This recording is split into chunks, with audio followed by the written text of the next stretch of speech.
Derrière le mur d'énergie bleue, le monde de Kandari était en train d'agoniser.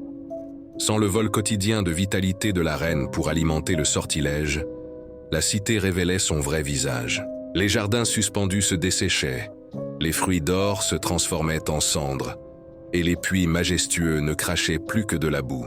À l'intérieur du dôme, Zama n'était plus qu'une silhouette voûtée, une vieille femme centenaire recroquevillée sur son trône. Elle n'avait même plus la force de crier.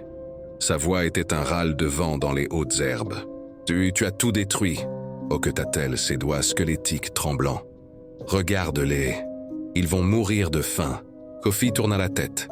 Il voyait son peuple, hagard, errant parmi les ruines de leur faux paradis. Il voyait son père, le capitaine Bakari, qui semblait soudain s'éveiller d'un long sommeil, son regard retrouvant une étincelle de conscience malgré sa faiblesse. Kofi comprit alors le dilemme. Détruire Zama totalement signifiait laisser Kandari devenir un désert de poussière. La poudre bleue ne servait pas seulement à briser, elle servait à redistribuer. Il plongea sa main libre dans sa bourse.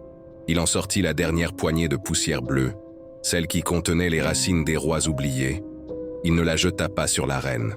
Il lâcha la main de Zama, s'agenouilla et écrasa la poudre contre le sol, là où la terre de Kandari palpitait encore sous la roche.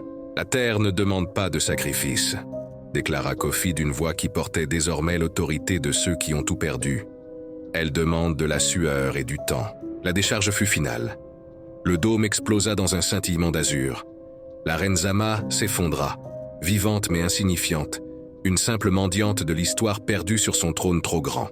La pluie commença à tomber, une pluie grise, froide, naturelle.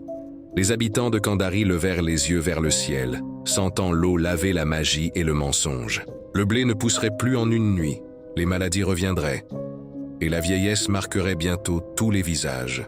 Kofi se releva, ses propres mains désormais marquées par de légères rides, signe qu'il appartenait à nouveau au monde des hommes. Il ne regarda pas la reine.